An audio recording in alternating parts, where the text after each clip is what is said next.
My name is Jenna Nayat. I'm the new Business Resource Center Coordinator. Previously in the position was Jennifer Cohane, so I replaced her. It's been several months since she's been with us, so I'm really trying to get these programs up and going again. And I have some evaluations in the back of the room. Being so new, it'd be a huge help for me if at the end of this program you could fill out an evaluation and help me plan for future programs. So, and of course, I'm here at the library if you have any questions, or I can do anything to help you with reference or any of your questions. So tonight we have Heather Turner, owner of Forthright Designs. Am I pronouncing that right? Okay. Heather's company has evolved from consulting in the hospitality industry to website design and marketing, and more recently training in social media applications. Heather currently specializes in training businesses, business groups, and corporate clients in how social media works, what to do with it, and how to apply it properly. So Heather, I'd like to welcome you, and please show us how it all works. Thank you. Good morning, folks, because she said good morning to me when I came in. Well, we have decaf here, so I guess it's not morning, but. So I have a question for you. How many of you are afraid of social media? How many of you think that you're comfortable with it? Okay, the ones that think they're comfortable with it, what are you on? What platform are you using? Are you using Facebook? Facebook, Twitter, Okay. LinkedIn. So why are you here? Because there just seems to be so much you can learn. Oh. Tips and best practices. Okay, great. Just Okay. scratch the surface. Okay. Now, there's a big misconception out there about social media, about the fact that it should be time-consuming. It does not have to be time-consuming. If you can spend a couple of minutes a day on it, I would say half an hour per week, that is all you need to do realistically. You do not have to have a presence on every single platform. You can if you'd like to. It's not necessary. They are free. It is marketing and branding. Another misconception, unfortunately, about social media is it's all about selling your business if you own a business. How many of you are business owners? So most of you, great. Okay. Now, when you post things on social media, only 10% of what you post should be about your business. And the reason being, social media is about social. It's the soft sell. The other 90% of content that you should be posting is supposed to be informative, funny, interesting, beautiful, cute. But what you'll get most about it is to be helpful. If you can answer people's questions, you're putting yourself out there as an expert in whatever you do, even if it's someone else's content. Now, content is a hard thing to come up with, but 90% or more of the content already on social media is what's called repurposed, which means you're not coming up with your own original content. You're seeing something on CNN or entrepreneur.com, and you're seeing this fabulous article about financial investing, and you're a financial investor. So you post it on Facebook with a little blurb that says, here's the link to this great article I found, and this is why I found it interesting. And that's your content now. You're not stealing their content, you're repurposing it. And there's a lot of content sources out there that you can use for your own use. And on those sheets, there's a couple of sources there. But just keep in mind, if you're thinking all you're posting, it needs to be all about you, you're looking at it from the completely wrong direction. Because nobody cares. Nobody gives a rat's tuchus if it's all about me, me, me. So think about that. Think about what you're posting on social media. If your customers are looking at that, are you interesting? Would you buy from you? So if you're already using things online, take a hard look at the content that you're have posted already, or you're going to future post, and think about this. Would it be something that if I was a customer or potential customer, would I even want to care about this? Would I want to read it? Would I want to think it's interesting? So, marketing and advertising, 5%, 5%. 45% of why you should use social media is SEO, also known as search engine optimization. The only thing that is not picked up by search engine optimization is Facebook. Google knows you have a Facebook account. It does not necessarily see the content that you post on it. So if you're trying to get traffic to your website or other online venues, Facebook isn't necessarily helping you. The other percentage is engagement and connecting. with potential customers, with clients, with future people that could be clients or customers. And sort of about the 6 degrees of separation, if you're connecting with someone online, they may not be a potential customer, but someone that they know might be. So don't think of that person in Minnesota is not a potential client for your company. They might know someone over here in Simsbury or in this area that can be. They have friends, they have relatives, they're all interconnected online. So the most commonly used one right now is Facebook. Facebook is on the wane. I'm going to be perfectly frank about that.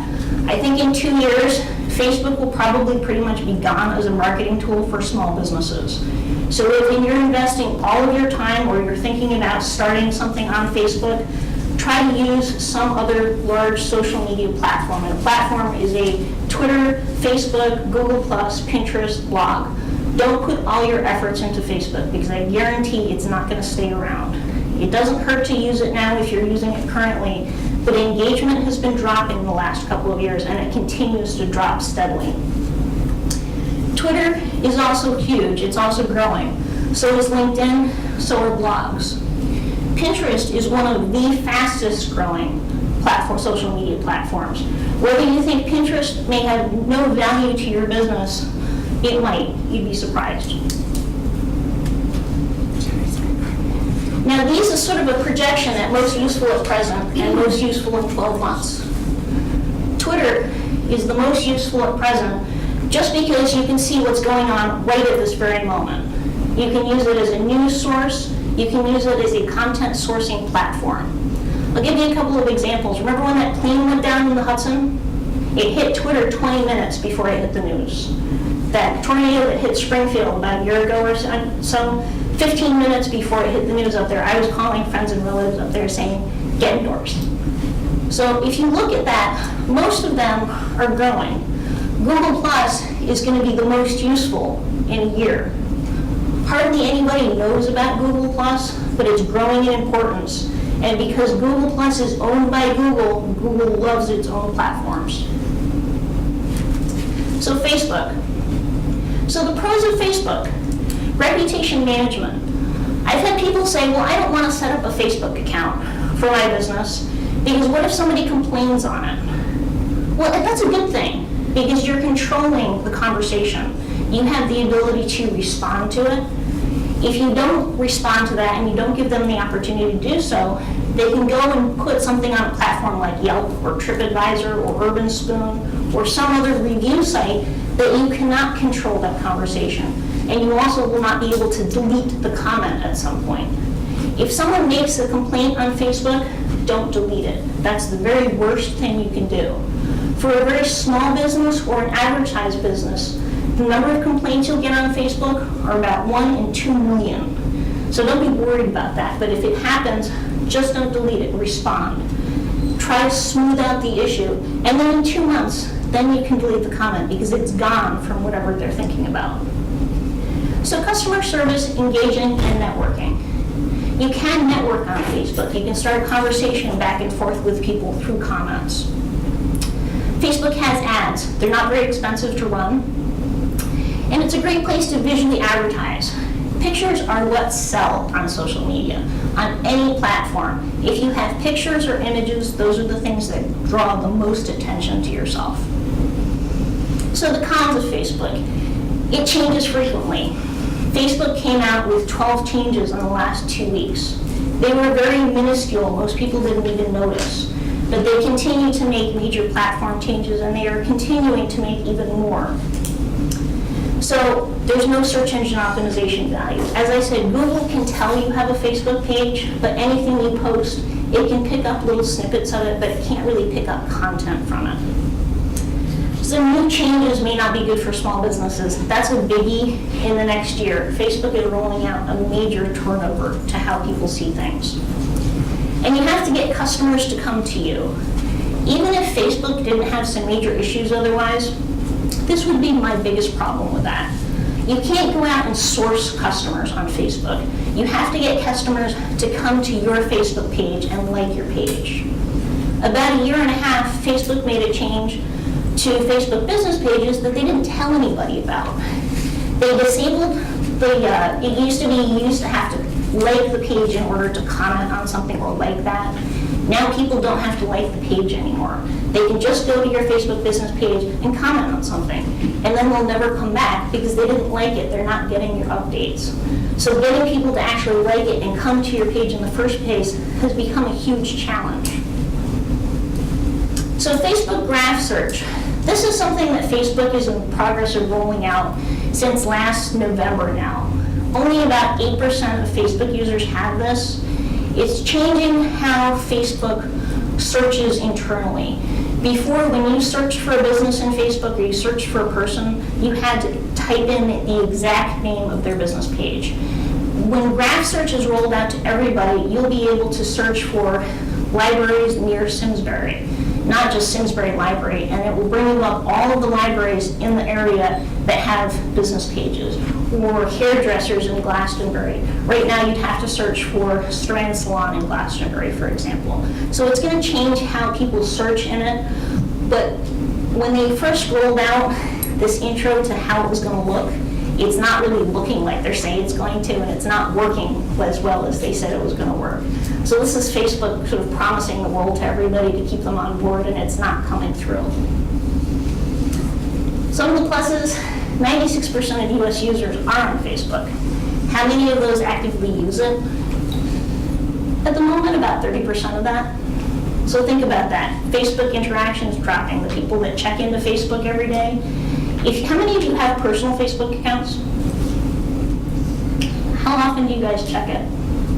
Not very often. Never. Never. Today. Every day, several times a day. Well, from a business perspective, if you have 200 people that like your business page and only half of them are online more than once a week, posting on it for you is totally useless because people are not going to see your posts.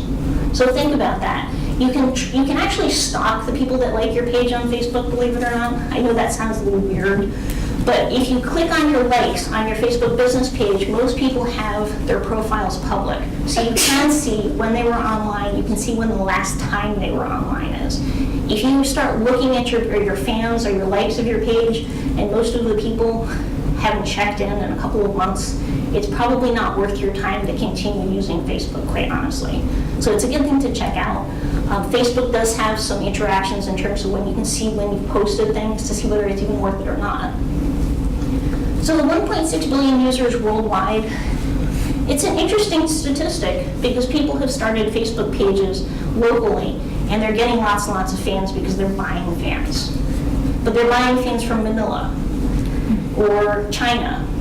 So why are they paying $100 a month to get 1,000 fans when none of those fans are going to be worth anything? It's a good question. So Facebook Personal. Facebook doesn't make it very easy for businesses. Jerry. I had to use it. It was perfect.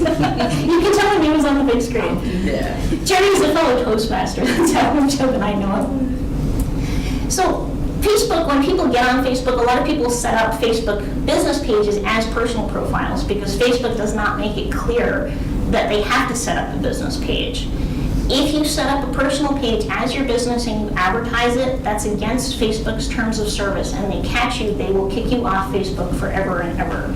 So if you have friends that you know or fellow businesses that you see that set up personal accounts, send them a nice note and just let them know they need to start a business page.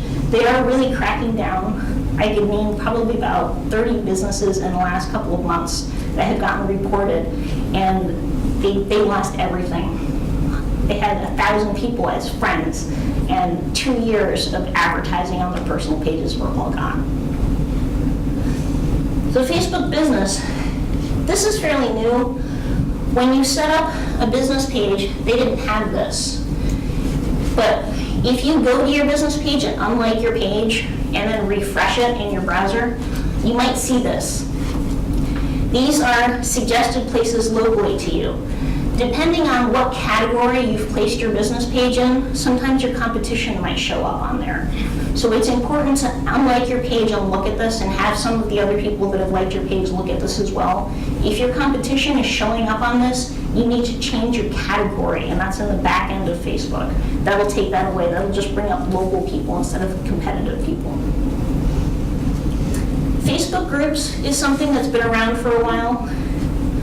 From the aspect of using it for customer service, there's very little interaction that goes on in groups. It's great for communities, but I have seen a lot of communities and associations that have started Facebook groups, and the interaction with them in the last year or so seems to be dying, unfortunately. Facebook groups are also not public to the world. A Facebook business page, you don't necessarily have to be logged into Facebook or have a Facebook account in order to see it. So it's public to the world on Google and Bing. A Facebook group, if you're putting advertising information on it, nobody can actually see that unless they're logged into Facebook. Facebook did roll out a couple of good things within the last year. Previously, you could only have administrators or owners of the page. This was bad because anybody could kick off the original owner of it and shut your page down. And once the page was gone, it was gone forever. Facebook wouldn't reinstate it.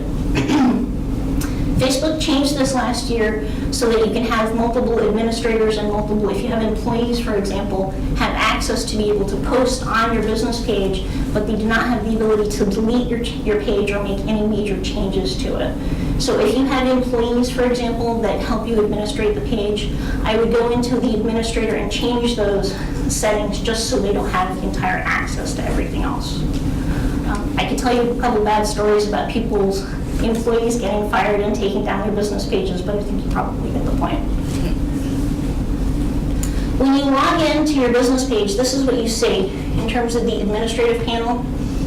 In terms of likes, this is where you can go stalk your likes. So see all, and then you can look at them. This part is probably the most useful part. It's the back end of your statistics. If you click on see all, it will bring you to a whole lot of information. And that's important because it will tell you if you're even getting engagement. Are you getting people seeing your posts? Are you getting people looking at your posts at 2 o'clock in the morning or 2 o'clock in the afternoon? And it'll tell you additional information about how many people it's reached and how many people have liked something. So if you have an active Facebook page, start to look at this information. You can download it into Excel and then sort it. Because then it will start to tell you, okay, if I'm posting at 10 o'clock and I only have one person liking it and 15 people seeing it, and I post at 2 p.m. and I get 100 people seeing it and 10 people liking it, then start thinking about posting later in the afternoon. This is another thing that Facebook did roll out last year, hugely helpful. A lot of people don't know about it. The ability to pre-schedule posts. So when you've gone in to post something, right here, there's this little itty-bitty clock. Nobody seems to know what that is. If you go in there, it will actually let you pre-schedule things.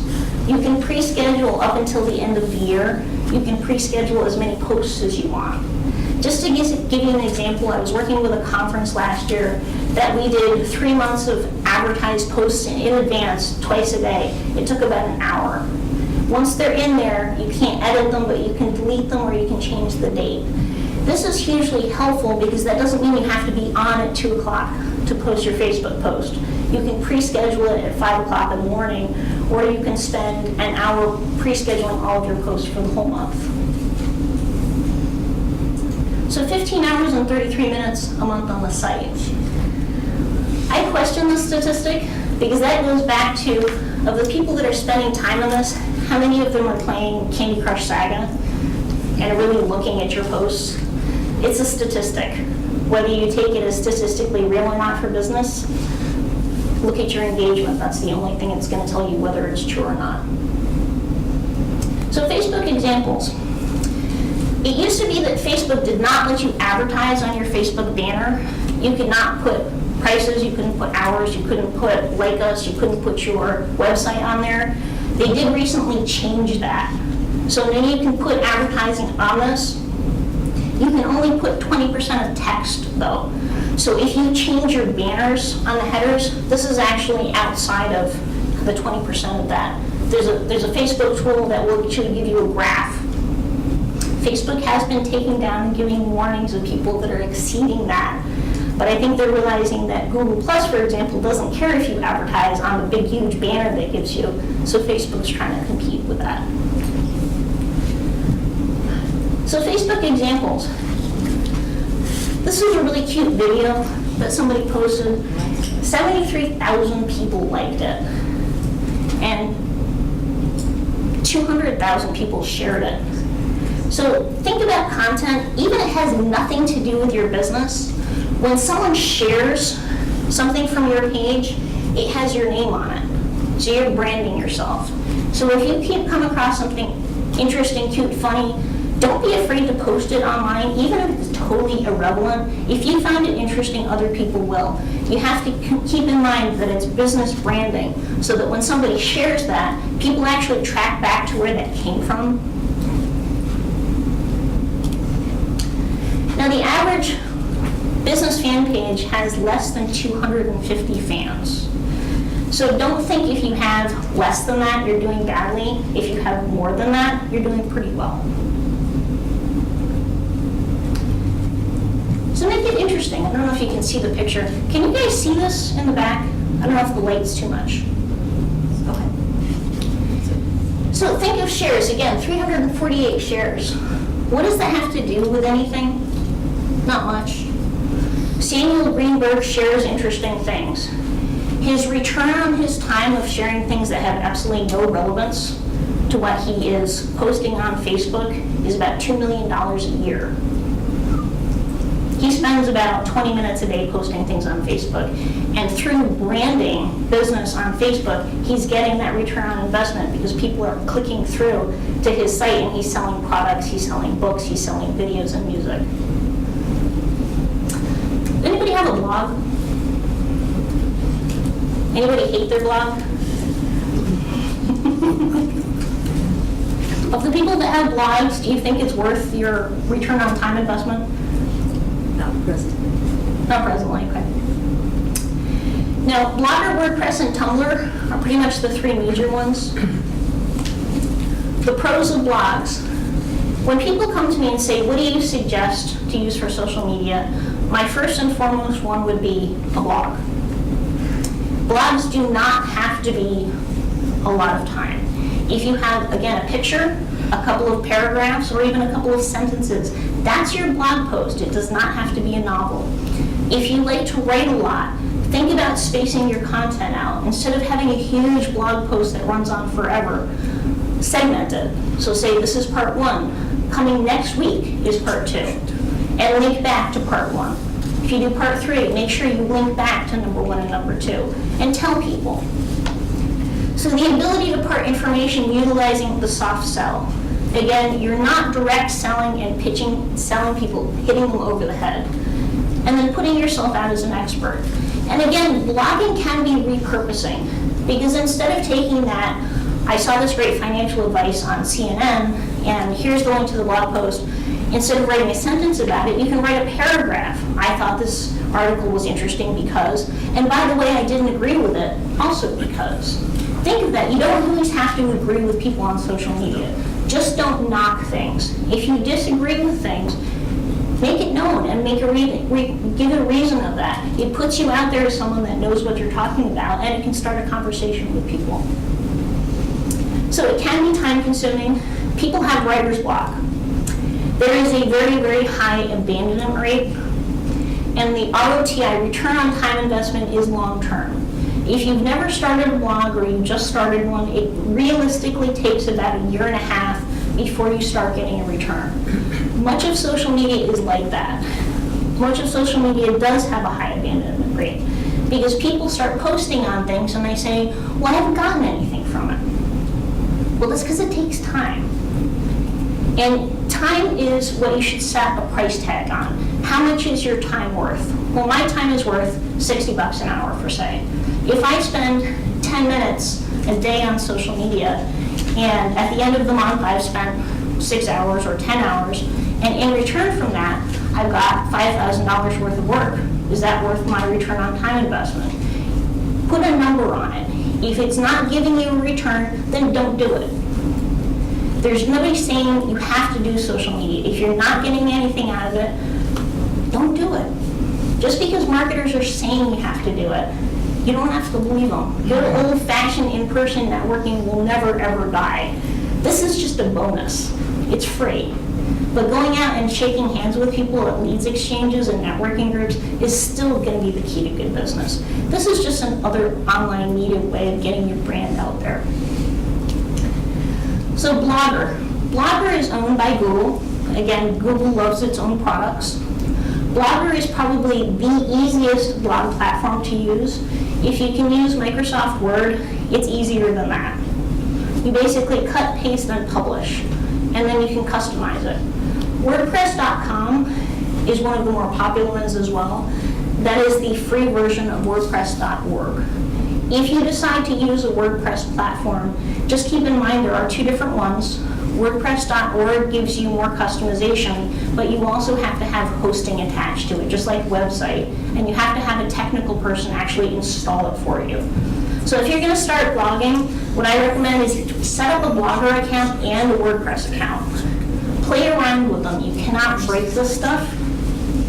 See how the insides work, see what you can do to customize it, and decide which one you like. Go with the one you feel more comfortable with. Both of these platforms you can transfer your information over to. So if you start out on Blogger, you can transition to WordPress and vice versa. But for future reference, I actually don't recommend that. Because when you've started to blog, the search engines are picking up on your blog posts. If you move your content to another platform, you lose all that investment of time that you've made. You're better off putting your very last post on Blogger, hey, I'm switching over to WordPress, here's the new address, as your last blog post, and leaving that information up. Heather, Yes? what is the boundary between a blog, when does a blog become a website? A lot of people are using blogs as websites now. I ask because I think I am. And you're probably using WordPress.org, I would think. No, I'm using Joomla. Okay. I've gone beyond that. Okay. Yeah, more and more people are, because it's a content management system and it's very easy to use, and the search engines love it, more and more people are going in that direction. I think the traditional websites are slowly dying out. But does the use of something other than those platforms mean you're a website rather than a blog? No. No, it's a good question, but no, it doesn't. Tumblr is another popular blogging platform. Most people actually use it for photography. The other two are more word-based. TypePad is also very customizable. That actually does cost money monthly. There's, I think, about 300 different blogging platforms out there in addition to these. Some are paid, some are free. It's really what you feel most comfortable with. Blogger and WordPress.com are the two most used, though. So there's over 180 million active blogs. There's about 10 times that number actual blogs.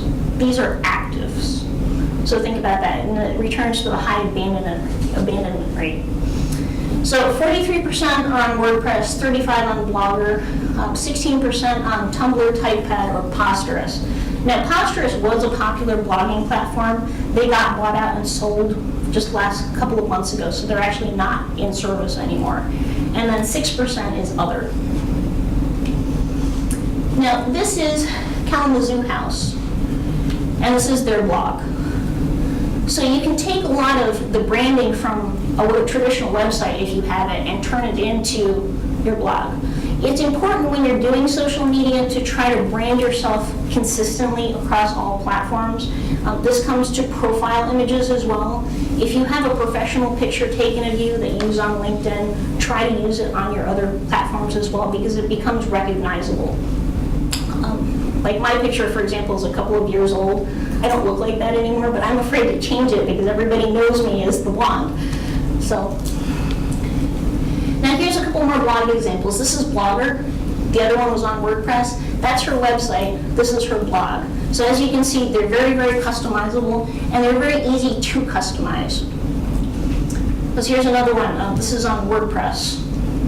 Again, very, very easy to make them look just like your website looks. How many of you are on LinkedIn? Is that everybody? How many of you have over 250 connections? Okay.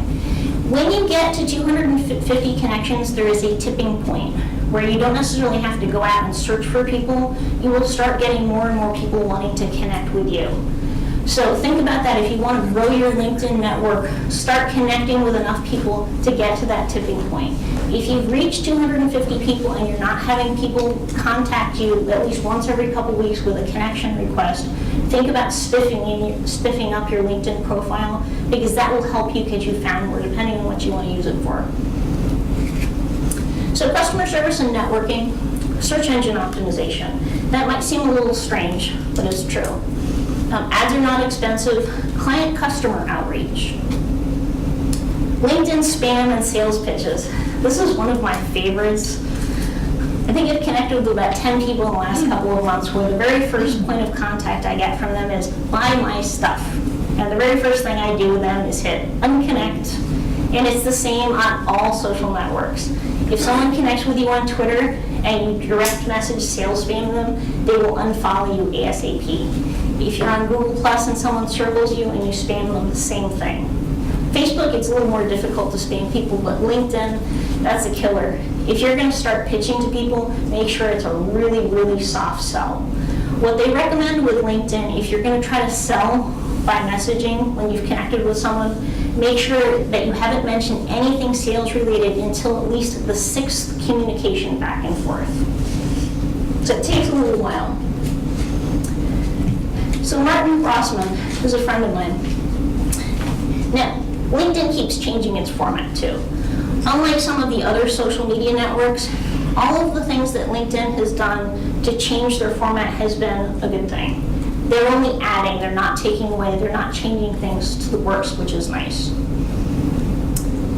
Now the reason it's good for search engine optimization is this is what's public.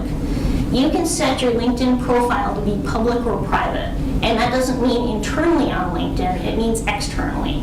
So someone can go on and Google Martin Rossman, and they'll come to his LinkedIn profile. They may not even have a LinkedIn account, but they can see most of his information on there. So what you put in there for content as your profile, and what you put in there for your content as actively putting in updates, is going to show up publicly and help you and your business get found on searches and search engine optimization values. Now, 28% of US adult users. I think that's kind of low. They also say about 10% of those are below 30. That's another statistic that I kind of doubt. I don't think people can really truly track how many people are on LinkedIn. And one of the reasons, especially regarding age groups, is they've actually done studies on LinkedIn where people are saying they're lying about their age. So I don't know if they're lying to be older or lying to be younger, but the statistics aren't necessarily accurate. So 17% of UK adult users. Now, just to throw something out there about UK. The US is ahead of the UK in Facebook. It's behind them in Twitter. It's behind them in Google Plus. It's ahead of them in LinkedIn. For some reason, people over in the UK are at a whole different realm of social media usage than we are. I don't know why. They don't seem to know why either. They've been doing studies on it, and nobody seemed to come up with a good answer for it. The only thing that I know from my UK people that I talk to on Twitter is they like to talk more. That's why they're on there. I don't know if that's a valid answer or not, but it's certainly interesting. Now, does everybody know that LinkedIn has company pages? No. If you didn't, company pages are free. They can act just like Facebook, but you can't interact with other people. Someone can like an update, but you can put up to 25 products or services on your LinkedIn company page with links to websites, with links to blogs, with links to other social media. You can have multiple administrators, so if you have a partner in your company, if you have employees, and you can post updates. So if you have a sale at your business, if you have someone won in a war, you can post it just like you would on Facebook. And this is public as well. People do not have to be logged into LinkedIn to see this information and to see your profile updates on your business page. It takes about 10 minutes to set it up. I think it's worth it from their search engine optimization value. They do have followers. This is something to keep in mind. The average small business page has about 10 followers after about a year of use. The company page, it has little or no value with connecting with people, but for getting Google to find your company, it's very good, and it's free. What does a follower get? They get your updates in their internal LinkedIn. So whenever you update on LinkedIn, Mhm. they would get like an RSS feed or Yes. something like that? Yeah. And you can also put hiring. So if you're looking for employees, for example, you can put those updates in there. Now, LinkedIn ads, I didn't go through Facebook ads, and I'll touch on that in a second. LinkedIn ads and Facebook ads have a lot of similarities. From the aspect of small business advertising, they can be affordable. They can also be a huge waste of money. It depends on what you're looking to get out of it. Some of the pros of them are the fact that you can set specifics. This is my budget, and I want my ad to appear to people from the age of 20 and 60 that live in Las Vegas that like dogs and gambling, and that are also college educated. So you can set some pretty specific parameters for both Facebook and LinkedIn. Facebook, I found, in terms of parameters and targeting a demographic, works a lot better than LinkedIn, because LinkedIn is more business professional. Facebook is sort of everybody. So depending on your product and service, Facebook might be more worth it. It's good for getting likes on Facebook, not for a lot of good for direct sales. LinkedIn ads are better for direct sales, but then again, you're targeting the business professionals, so that's something to keep in mind. LinkedIn forums and groups. There's public ones and private ones. Public ones are public only to LinkedIn, you have to be logged into them. They're a great place to network. They are a great place to sell. And again, this is the soft sell. You're answering questions. So if you're on a Connecticut Business Forum and someone has a question about something that you know the answer to, answer the question. The reason being, even though it has nothing to do with your business, people will click on your profile and click through. I've done tracking on this for clients that I work with and for my own statistics. And if I post an answer to a question, 99% of the time, if I answer the question, people will go and look at my profile from that forum. So getting people to get the eyes on your personal pages or your business pages are a great place to frequent these. They're also a great place to network for vendors. The closed groups are the better ones. The open groups where they do not have moderators aren't overrun by spammy sales pitches, just as a heads up if you haven't checked them out before. Was that your blonde picture? Was that? Was that your blonde picture Oh. that was back there yet? Yes, that's me. It was me. Now, LinkedIn examples.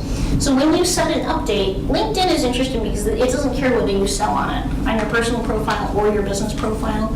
So if you have something happening in your business that's related to it, post it, just like you posted on Facebook. There's some great tools out there that make posting to a bunch of social networks easy. The link should be in here, but just in case, one of them is Hootsuite, H-O-O-T, Suite with an E on the end. Those let you post to multiple social media outlets all at once. There's a free version and a paid version. Most businesses do not need the paid version. The other one, which is my personal favorite, is called Buffer. It's bufferapp.com. You can post to Facebook, Twitter, and LinkedIn, and you can also pre-schedule as well. Pre-scheduling is the key to make social media updating easy. It really is. The sooner you do it, the easier it becomes. What I would suggest, just to go off topic for a second here, is in terms of posting content, before you really jump in 100% to things, start compiling some content. Keep a Microsoft Word document or an Excel document. Just start getting ahead of yourself. Anytime you see something, make a bookmark of it. And then start putting it out there slowly. But make sure you get ahead of yourself. Like blogging, for example. I have a customer that I work with that has pre-written all of his blog posts for once a week, 6 months in advance. They're a paragraph. He's already plugged them in. He's plugged them into WordPress. He's plugged them into Facebook. He's pre-scheduled them on Twitter. He's good to go for the next 6 months. I think he spent about 4 hours doing it, but he doesn't have to worry about it now. So 500 connections. When you have a whole bunch of connections, it's sort of overwhelming because some of these people that you've connected with, you don't know them, you've never met them. It's sort of like Facebook. If you ask the average teenager of the people that you've connected with on Facebook, how many of them actually know all the people that they've connected with? It's like 10%. They'll connect with anybody. Ooh, it's that cute chick, I think. Could be the former boss, but you never know. But on LinkedIn, if you start getting to the point where you have too much connections and you're getting too much information back internally, start weeding some of those people out.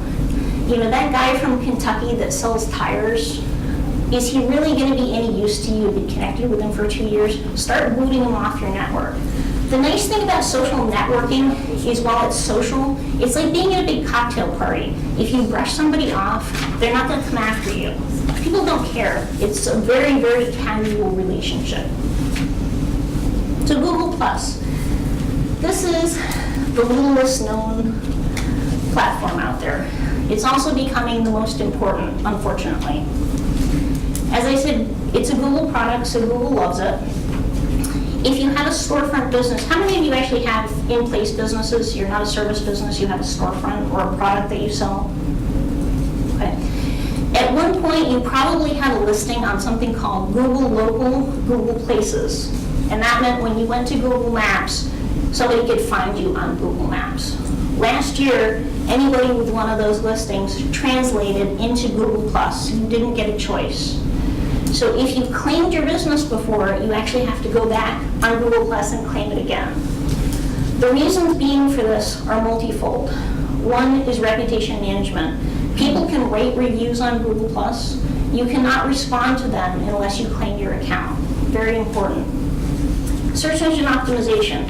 Anything you post on Google+, right now it's getting about a 75% higher chance of getting picked up by Google than anything else posted anywhere on social media. Google loves it, it's their baby.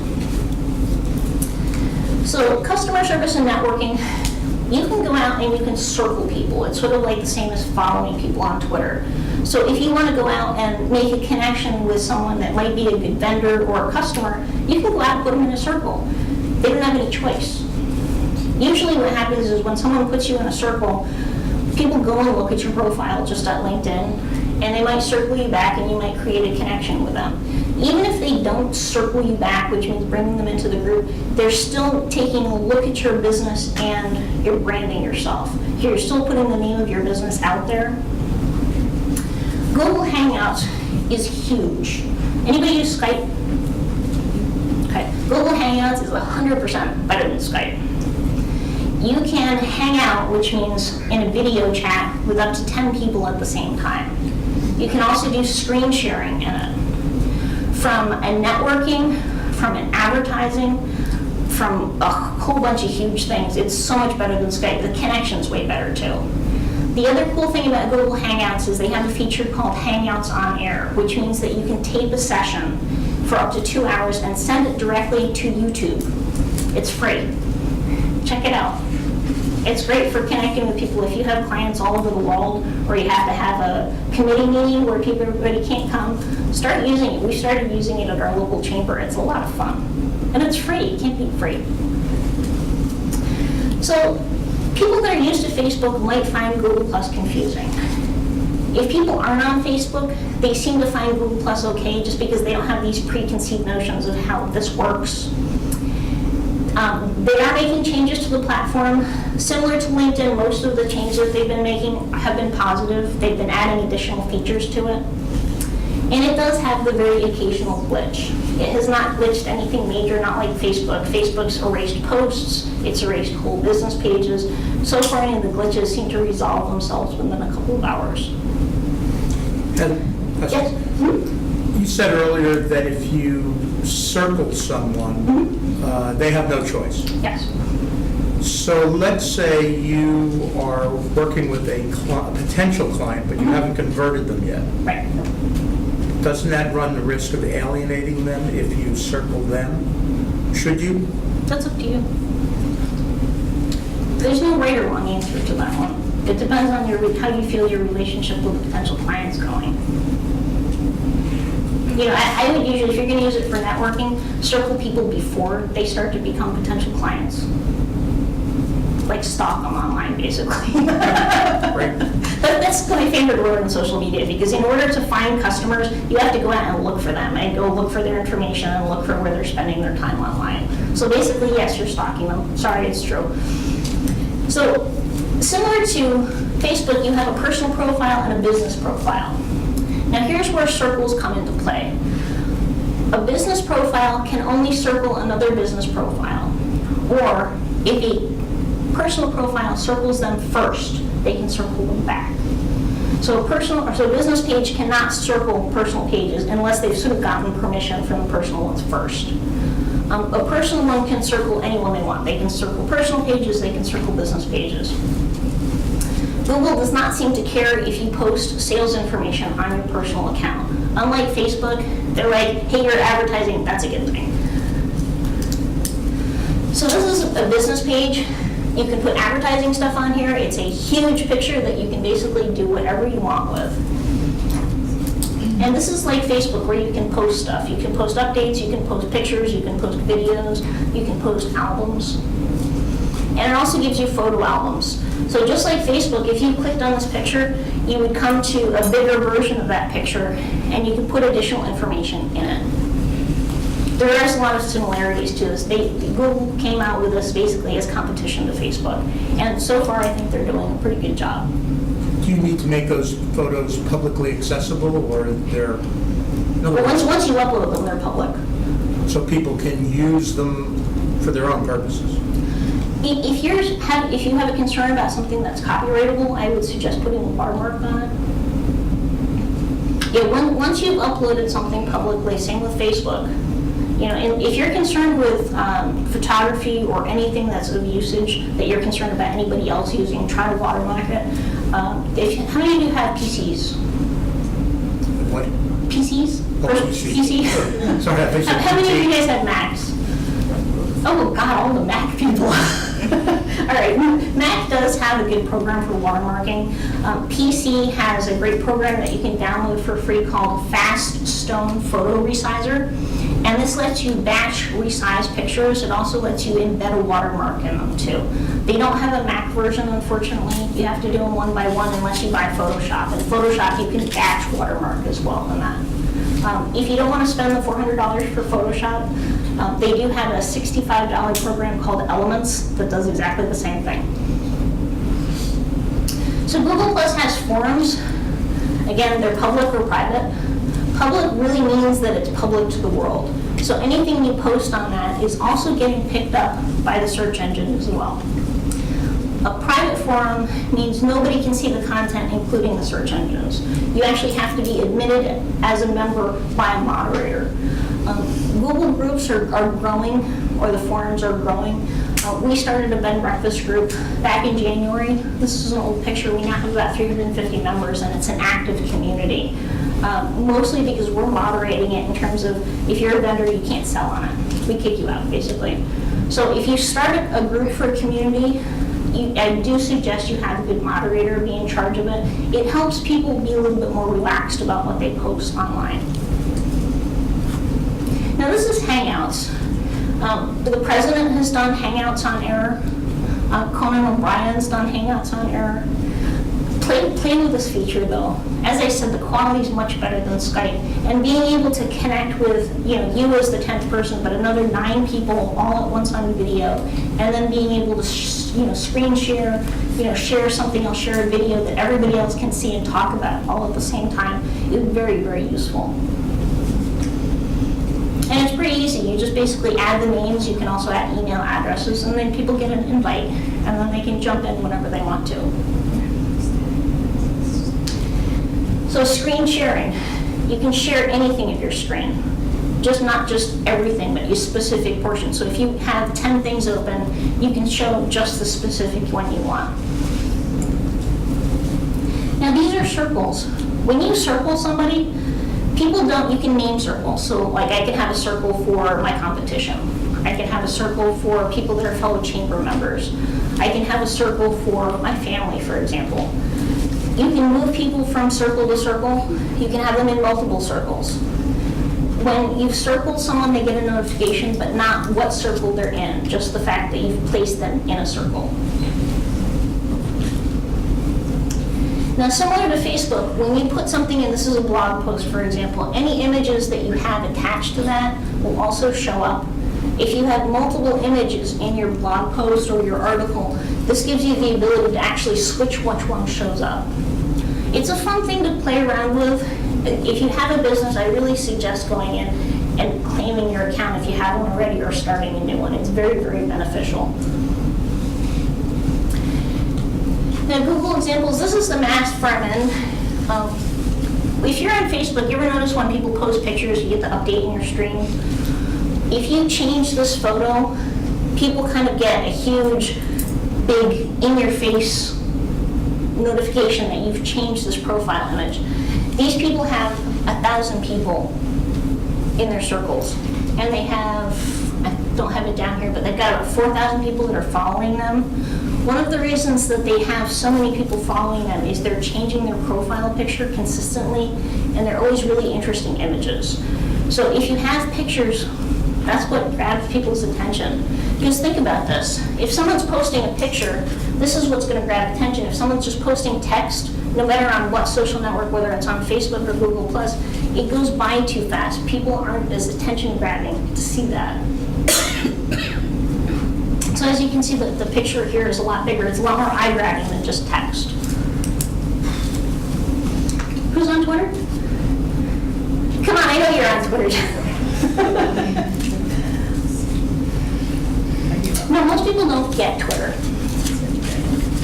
I don't blame them. I've been on Twitter since 2009. I found it hugely useful. I've made probably at least 1,000 business contacts all over the world that I would never have met otherwise. Right now, I use it as content sourcing, and I use it to follow local news. I don't spend that much time on it anymore, maybe about 10 minutes a day, but it's very useful in terms of gathering information. You can also reach out to people. So if you have a potential client, you can go and follow them. You can also put them on a list, and I'll go into that in a second. But tweets get picked up by Google and Bing, so any content that you post on there is going to be helping your search engine optimization value. So there are spam and sales, just like on most other platforms. There is advertising. It's hugely expensive for small businesses. The only people that are advertising on Twitter right now are like Coca-Cola. Actually, I think that's pretty much it. It's just Coca-Cola. It can be time consuming because you can get sucked into it. Once people start realizing all the things they can do with Twitter, they go, wow, we had no idea, this is really interesting. So 210 Twitter users at 75 million. Now it's 500 million. That's a huge jump. The age base of Twitter is also getting younger. There are actually more teenagers joining Twitter, which isn't necessarily a bad thing. They're abandoning Facebook. These are your potential future customers and clients. Think about that. And they're not just teenagers, the 18, 19, 20 isms. You can ask questions and answer questions. You don't have to be connected to someone to answer a question. You can do searches for topics or conversations. When people first get on Twitter, it's like this barren zone. I don't know where to go or what to do or what to look for. But you can search for things, and that's a good way to get started in it. Up at this top bar, there's this little thing, so you can type something in. You can type it in by location. You can type it in by subject. There's also something called social oomph. I don't know where they come up with these names, but this will give you a keyword digest. So if you're trying to track something, like you're trying to track your business, for example, you can sign up for this. Again, it's a free version and a paid version. The free version is all you realistically need, but you can sign up for specific topics and you'll get an email either once daily or more or less infrequently. It can get overwhelming. This is something that if you're really going to utilize Twitter, do it. If you do it in the beginning, you're going to get so sick of it. Trust me on that one. Now back here, up there, there's also an advanced search, which is this. So you can search by words, you can search by phrases, you can search by location too. So if you're searching for local people that are tweeting near Simsbury, you could put in Simsbury, Connecticut, and then anybody that's tweeting near Simsbury would pop up. So if your specific clientele is local as opposed to Connecticut-wide or national, this is a good way to find some local people. So here it's within 15 miles. You can also specify radius. These are all of the people that are posting. Now this, if you're not going to use Twitter for anything else, Use it for content sourcing. Lists are a feature that most people don't use. You can have up to 20 lists with up to 500 people on each list. Now, what a list does is it aggregates their information. So if I was following Deb, for example, and I was following Jenna, and I had them on one list, I could go to that list and just see their tweets. So if I'm following 2,000 odd people, which I am, the way that I maintain subject matter is I put people on lists. These are chamber members, these are hospitality people, these are Toastmasters. So I can go and content source just a list of people talking about specific products or services or whatever. You can also... Are the lists Twitter generated, or you make generate them, yep. You make them. And you can also follow other people's lists. So if you're looking for healthcare information, don't recreate the wheel. There are probably lists out there that people have already created. You can follow those lists. So think about bouncing off time that other people have spent doing this. This is useful because you can have a private list too. When you add someone to a list, they can see that you've added them to a list and which one. But you can keep an eye on the competition or your clients by putting them on a private list. So they don't know you're following them in essence. And you can change that at any time. You can delete these at any time. You can make them public or private at any time. Twitter is very customizable, and like most other social media networks, you can't break this. My suggestion is if you haven't created a Twitter account, create one, poke around in it. One of the reasons to have one, even if you're not going to use it, is people do talk about businesses on Twitter. If your business is discussed on Twitter, especially in a negative way, which does unfortunately happen probably more frequently than Facebook, you want to be able to respond to it from a reputation management standpoint. Now, direct messaging is another part that a lot of people don't really understand on Twitter. My 10 minutes that I spend on Twitter every day is primarily used for responding to direct messages from people. I may not necessarily publicly tweet with each other, but we're sending each other private messages that nobody else can see, and about 90% of them are business related. A lot of Twitter interaction might happen just like this. I might be looking for a vendor for a new company I'm working with. I follow them on Twitter, they follow me back. We say publicly, hey, how are you? Nice to meet you. We send each other a direct message that says, hey, I'm interested in talking to you. Here's my phone number and my email. And all of a sudden, that first point of contact on Twitter has jumped off to another platform. So you may not actually ever talk to them again on Twitter, but that internal messaging has made that point of contact better. That happens a lot, and most people don't understand all that happens behind the scenes. I use this for news. My husband hates Twitter. I shouldn't say he hates Twitter. He doesn't get it. He doesn't want to get it. He's not on Facebook. He's on LinkedIn, and that's all he wants. He actually has my news list bookmarked because this is up-to-the-minute news of traffic, weather, accidents, anything that's breaking. I have 46 members on it, so I've got 45 local news channels bookmarked. So I can go on there at any time, and it's giving me up-to-the-second updates of what's going on. So again, use the lists just for informational sources. And you can use this for content sourcing too. Can I go back to, can I ask a question about direct messaging? Yeah. So if you're trolling for customers, let's say, some discussion groups will not permit you to leave your website address there Okay. when you jump into a discussion. Mm-hmm. Here, though, it's not discouraged or disallowed? Well, in here, you have your website address. So if you follow someone and they check you out, they can click through to your website address. I mean, and you can post your address in your tweets too. So But- if you're selling something, Yeah. they can click through to that. But if I catch a conversation between people who are interested in what I'm interested in, Yeah. I can send a direct message, or I Yeah, you can't? have to be connected with them Have to do to. that. Okay. You can talk to them publicly though, absolutely. And ask for that connection. Mhm. Okay. Yep. Twitter is great. It's like the ultimate cocktail party. It really is, because you can jump into conversations with people who you have no idea who they are. If they're talking about, AMC cars and it's interesting to you, you can jump right in. people have talked about the weirdest thing on Twitter, but they've also turned into business connections eventually too. You never know who you're going to meet on here. And it's an interesting place to get discussions in. Because you can have, this was actually a discussion I had this morning. This guy, Jeffrey Summers, is a restaurant consultant. And he's a huge internationally known restaurant consultant. He happens to be a friend of mine too.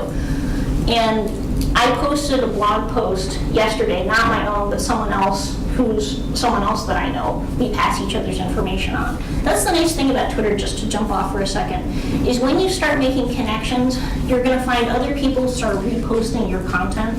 So if you're posting good content online and people are finding it useful, you're going to make connections that are going to pass on that information to their connections. So it's a good idea to network with those people because they'll help you. You know, it's only spending the time to say retweet, which means they're passing it on to everybody else. But this guy, he disagreed with the blog post. I thought it was interesting. And we ended up getting it, this conversation ended up going on to direct messaging, and the person that actually posted the blog post originally jumped in as well. So by direct messaging and by publicly, you can have a conversation with multiple people. You know, so it's interesting because it gets other people into it. We actually had a bunch of other people go, hey guys, what are you talking about? You know. So Twitter examples, this background is customizable. You can add a photo, you can have a photo collage. This photo up here is also customizable.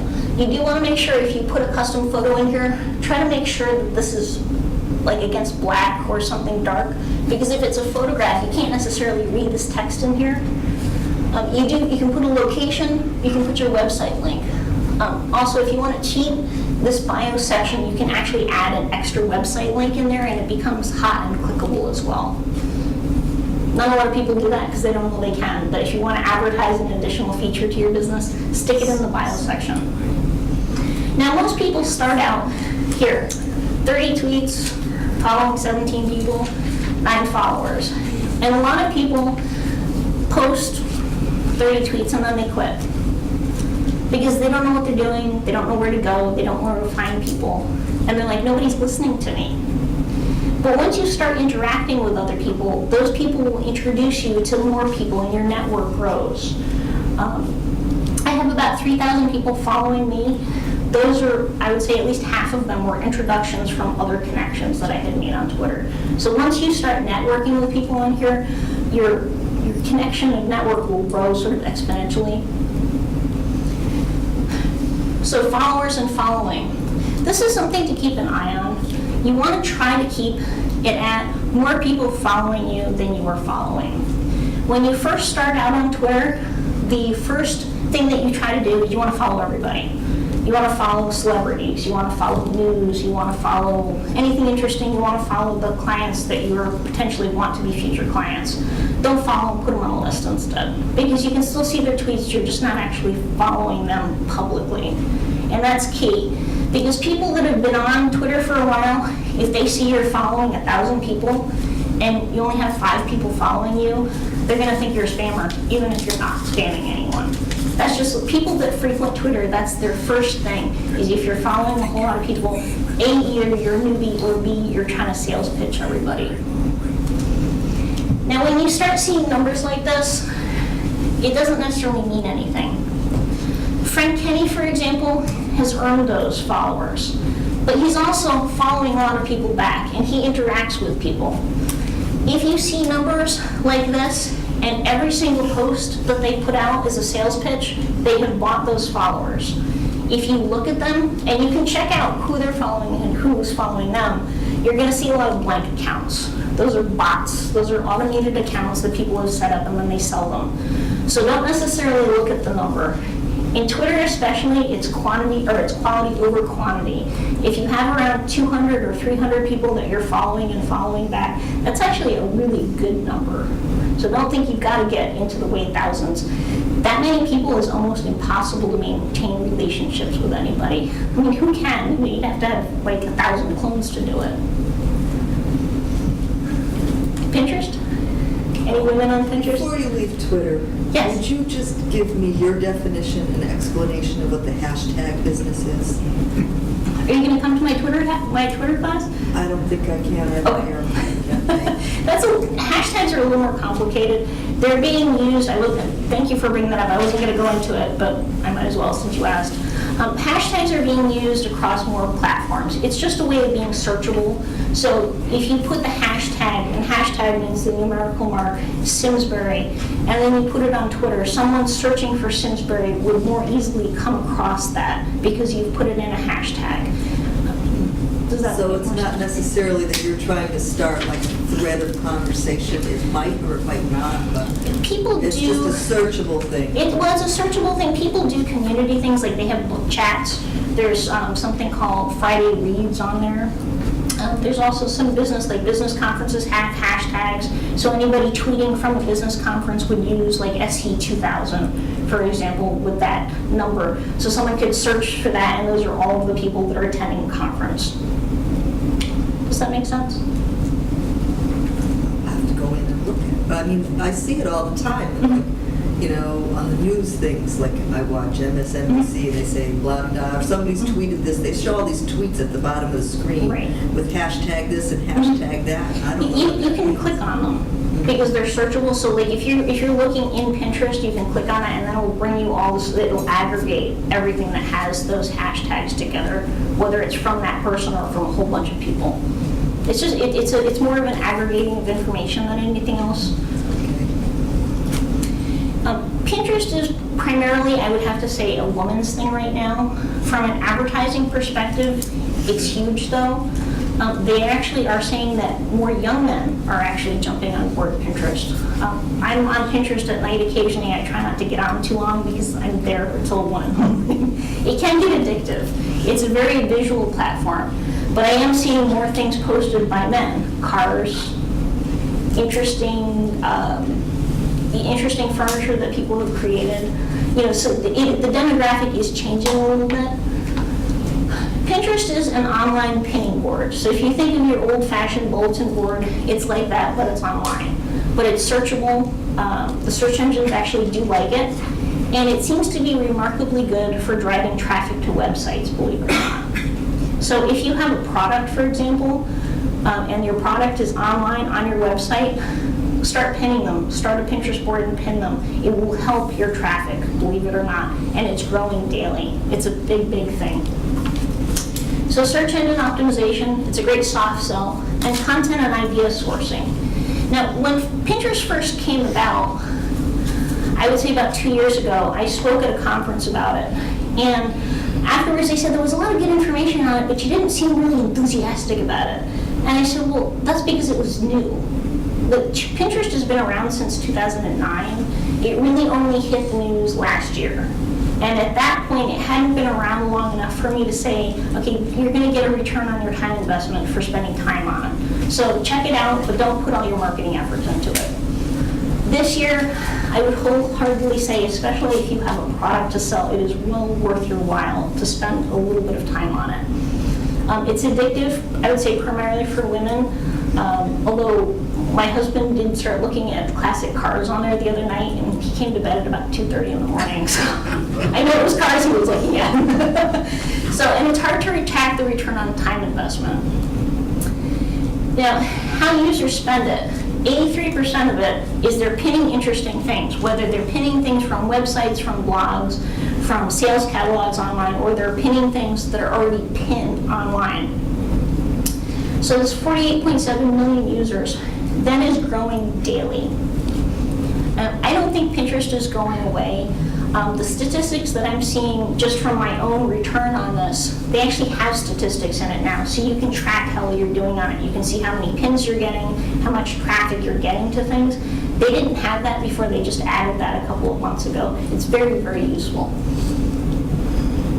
You can add pin buttons to blogs, and you can add them to websites. If you have a Facebook business page, you can also import your Pinterest board into Facebook as a tab.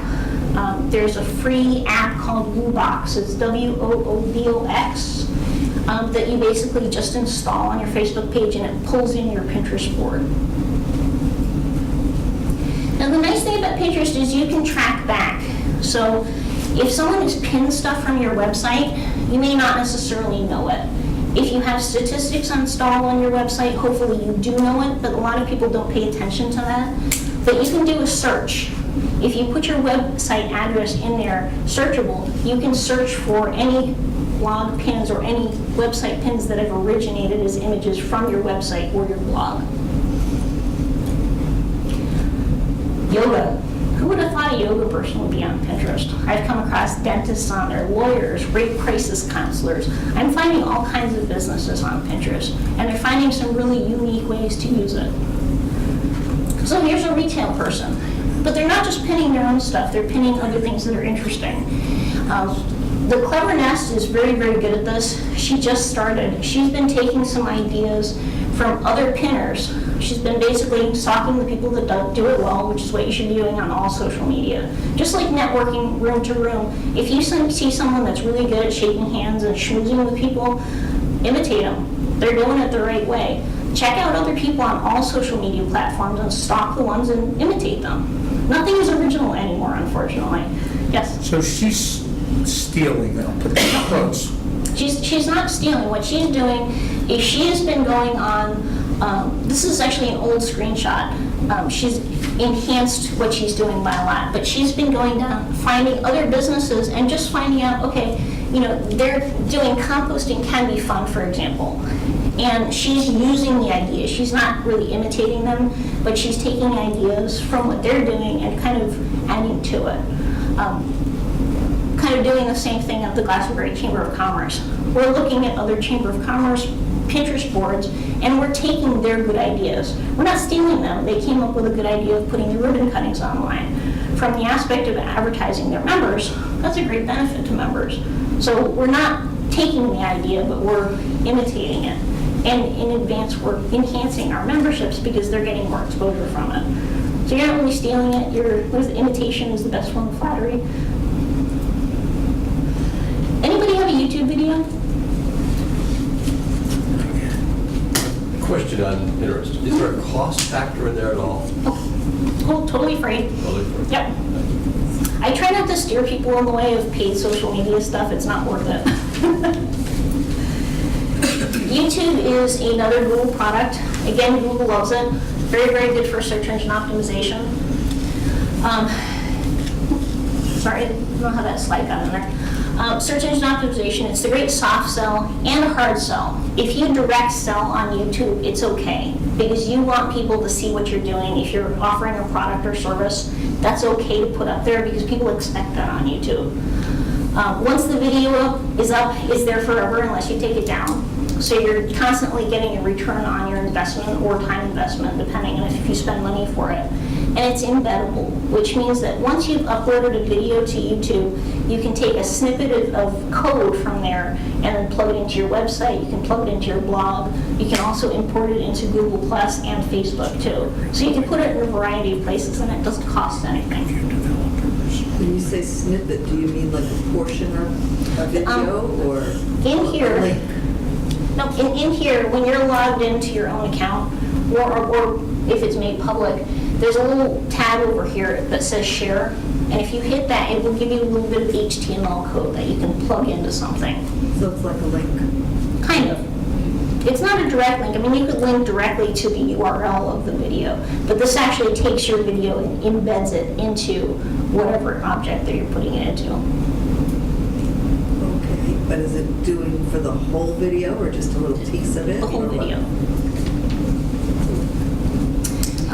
You don't necessarily have to do videos. YouTube actually has a new feature where you can upload slides to it and you can make a video from it. There's also some things you can export a PowerPoint that has photos into it. You can also upload it to YouTube too. So, good quality video may be expensive.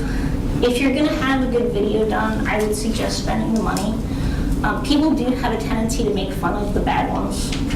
It's sad but true. I mean, if you're going to spend the time to put your stuff on YouTube, get somebody reliable and well-known that does a good job to do it. I mean, once you spend the money, the return is going to be there forever. You know, I mean, the homegrown, homemade videos can be cute. They're easy to make. But realistically, if you're going to source customers from it, they're not professional. Yeah. question about YouTube. Do you find that the comments on YouTube are, I don't know, kind of in poorer taste than on some other platforms? I just saw something that came through recently, a concern people were having about repurposing or reposting video because of the temptation, or because of the that they're going to be linked through to the source material and then be exposed to some really horrible commenting. So it wasn't that the video was a problem, the video was good, but it was a comment stream. And it seemed to me like that YouTube has a particular population of bad trolls. Yeah. You can actually, yes, you can disable comments on your videos. If you're concerned about that, you can take off the ability to comment on the videos. Or you can moderate them, but that's kind of a pain if you have a video that's going to have a lot of views. Did you have a question? Yeah, the other thing I noticed is that we chose to use Vimeo instead of YouTube. Vimeo, which seems to be a little more higher level.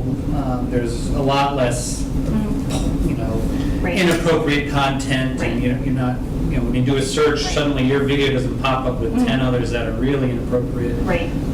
So we've just found that that's a little bit better.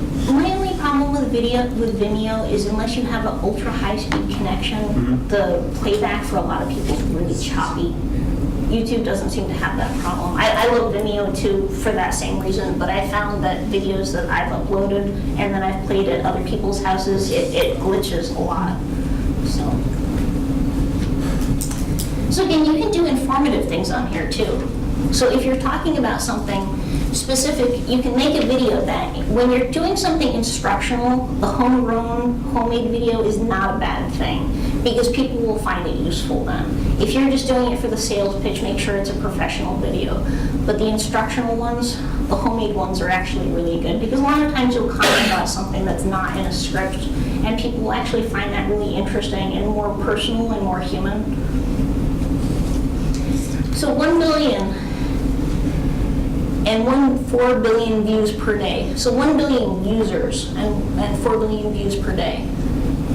And these are just some examples. This is the Riverview at Simsbury.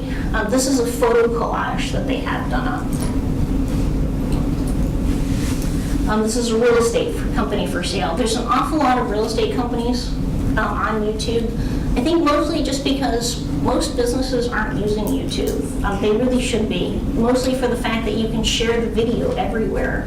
If you've spent the money on a good quality video, you can put it on Facebook, you can put it on your website, you can put it on your blog, you can share it everywhere else, so you can utilize that advertising aspect. So these are YouTube statistics. They don't include people watching them on smartphones. They don't have a good statistic tracking for that. I don't know if they ever will or not. They probably will, but it's not out yet. And they're not tracking how many page views they're getting embedded on websites. So if you see a video, for example, and it says on YouTube it's only had 44 views, that's on YouTube only. That's not saying if you put it on your website, you're not getting 300 views from that. So it's not realistic, that number. So this is 2012, they're still compiling this. So 86%, this is huge because this is our future potential customer base right here. 40% or 47%, these are starting to get out of depending on what you're selling out of that. So social media use is growing, unfortunately. When social media first came out, I wasn't a big fan either. But it's just another medium. In the beginning, we had newspapers, we had radio, we had TV. Now we have the internet and we have social media. It's just one more advertising medium. But make sure you're getting your return on your investment, return on your time investment. Really put a dollar value on your time. If you're spending time on Google Plus and you don't find after a couple of months you're getting anything out of it, then don't do it. I'm not going to tell you have to use it if you're not getting something from it. Be realistic. And I would say do two and do them well. Try them all out. Find the ones you feel most comfortable in and the ones you find most useful. Because you might find that more of your customers are on LinkedIn than on Facebook, or on Google Plus than Twitter. So go where your customers are. So Facebook is very good for business to consumer. If you have a business to business product or service, Facebook stinks. It really does. I'm sorry to say that, but it's really awful for business to business. Blogging is great for business to business and business to consumer, so is Twitter and LinkedIn. Pinterest Pinterest is very good for Pinterest to consumer, and so is YouTube. So just in terms of think of who your customer base is and who you're selling to, and think about where your customers spend their time. So I'm just going to briefly go through these. So here's some questions. This is a little bit of homework for yourself. Do them at your convenience. But really think about, if you're spending time on social media, why are you spending time on it? What do you hope to get out of it? Are you going to have a goal in mind for this? Set yourself some standards and set yourself some statistics for your own use. Sort of like you're going to college and you want to graduate. Make it a point if you want to graduate because you want to do this in the future. If you don't think you're going to get anything out of it, again, don't do it. I'm not going to twist your arm and say, well, everybody says you should be on social media because. So some ways to promote your social media presence. Not everybody's on board social media yet. You have to tell them. People aren't going to go on Facebook and look for your business unless you tell them you have a Facebook page, or you tell them you have a Twitter handle or a blog. The more often you tell people that, the more traffic you'll get to it. So one of the big ones is email signatures. So if you're using social media, make sure you have those in your email signatures. Just add them in. You'd be surprised how many click-throughs you get for, oh, they have a blog about blah, blah, blah. I think I need to go check it out, and then maybe I'll share it with someone else. So scheduling is a big one, but allot your time. So there's a couple of sample social media schedules on here. I can email them to people if people want a digital format. I actually find the good old-fashioned staples, the monthly calendar works really well too. Once you set a schedule for yourself and make sure you stick to it, I'm going to spend 5 minutes every other day, Tuesdays and Thursdays at 5:30 in the morning while I drink my coffee, doing my social media. Once you start sticking to it, it becomes a heck of a lot easier to do. Because if you don't schedule yourself to do it, if you don't schedule yourself to schedule your social media, you're not going to do it. That's basically what it boils down to. Now, in terms of photos, photos are what sell. Your best bet for photos is to take your own. Or if you have photos of products or services, how many of you sell services? How many of you are products then? Okay. Now, you can buy stock photos. I really, really do not recommend going to Google and taking photos. You can get in big, big trouble for that. There's a company out there called Getty Images. If Getty Images finds you using one of their stock photos, you will get a bill for about $1,500 plus. And even if you take the photo down immediately, they will send bill collectors after you to call you daily until you pay up. They are not a very nice company. It's better to spend $1 for a stock photo that's legitimate, that you can prove that you bought it, if you have something specific you want to draw attention to. On Facebook and Google Plus and Twitter, it's okay to share things. On Pinterest, it's okay to share things. But if you're using photos for your own advertising, buy them or make sure that they're your own. There's also a lot of starving photographers out there, so you can make a deal with them. Hey, would you take some pictures for me, or can I use some of your photos? And by the way, I'll give you some links back to your website. You'd be surprised how many photographers will jump on that because they love the extra exposure. So here's some good sources of paid ones. There's also some free ones. The US government actually has some that will assist you that don't cost anything. So there's just some business page posts, some suggestions. These are rather generic. Everything for every specific business is going to be different. If you're in real estate, go find some real estate people that are doing it well. And don't imitate them, but see what's working for them. Don't do the stuff that's not working. But you'll be able to see on Facebook, for example, these types of comments or these types of posts are getting good interaction. Just use that as sort of your ballpark baseline for what you should be doing. They already know how to do it. So just learn from the teachers, so to speak. So here's a suggested marketing schedule for a small business. Take this with a grain of salt. Only do what you can feel that you want to. Only do what you feel you have to or can. There's no obligation to use this. It doesn't cost anything aside from your time. Now here's some social management tools and useful links. Hootsuite and Buffer's on here. Some of these other ones are aggregators. There are also feeds. So if you have a Facebook business page, for example, and you have a Twitter account, you can set it up so your Facebook posts feed automatically into Twitter. If you have a blog account, you can set it up so your blog posts automatically feed into Facebook, into Twitter as well. So once you've set up those schedulers, you're doing a lot less work to post more content in multiple places. You can also email to many of these. You can email to Twitter, you can email to your Facebook business page, you can email to your blogs. A lot of people don't realize that. They've got smartphones and they think I've got to be at my computer to post an update. There's an email address in all of these. There's some instructions on there on how to get to them. But you can program an address in, you can set a photo and a blurb into Facebook, for example, and it will automatically post for you. Does anybody have any questions? Yes. You had a slide back there that I thought very interesting. That was what was good for business to business, business to consumer. Yep.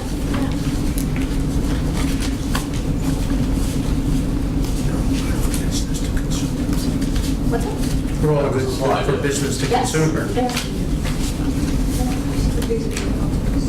Jen, did you have a question? Yeah, is Hootsuite your favorite kind of manager for managing all this content? Do you have a favorite? I like Buffer better. Yeah. Why is that? Well, Hootsuite's a little, I shouldn't say it's complicated, it's just, there's more bells and whistles to it. Buffer is nice because if you pre-schedule things, they have a dashboard that you can log into, and then you can edit things really easily. You can change the date and time to post, and you can also drag and drop them around. Like if you want to post something ahead of it, basically you just move it up and down easily. Similar to this list, Jack, I found one, it's on the CMO's Guide to Social Media. There's a chart that's probably 5 screens deep, but it lists every social media product, and then across the top, sort of positives and negatives related to the types of customers you're trying to reach. So I found that was really helpful That's great. to guide. That's good. There's many more social media platforms out there. CMOs, like for Chief Marketing Officer now. CMO's Guide to Social Media. There's a really good, can I get the address from you there? Yeah, I Okay. don't remember what it is, but. Okay, that's okay, I'll look it up. There's a site out there called Social Media Explorer, and pretty sure that I put it on here. I'll email it out to Jenna and she can email it out to you. But there's a couple of sources that have really good things. One is a company called HubSpot. If you're interested in really getting engaged with social media, HubSpot has some great white papers and blogs that they publish. But Social Media Explorer is really great about aggregating good social media content as well. If you start looking around, there's so much information out there. You know, it's really just a question of doing a little bit of reading to keep up on everything. Anybody else? Anybody want a margarita? You got some in your back pocket. That's why we're here. I found your YouTube, where you said business to consumer. I have found that can be a very good business where YouTube is tied into your website or some other business platform. And that's why I was curious. Well, I think a lot of the things that I posted, I have to go by what they statistically tell me. I haven't personally found a lot of business to business that have benefited from it yet. So that's an interesting comment on your part, and thank you. What type of business have you found that it's been useful for? Quite manufacturing, machining, where you're selling a, if you will, a machine that does certain things that's being marketed to businesses. Oh, interesting. Okay. And it's a nice tie-in to your website, to your. No, that's an excellent point. Thank you. And quite honestly, the YouTube is a draw to your website. In other words, somebody's found that application, if you will, on YouTube, and then draws to your website. Absolutely. Well, thank you for that. No, I've never had anybody comment on that before, but it's a very good point, and I will add that in. Yeah. Anybody else? Okay, well, thank you, folks. Much appreciated having you come tonight. Thank you. Thank you. Wonderful handouts. Very good, very good. Great information.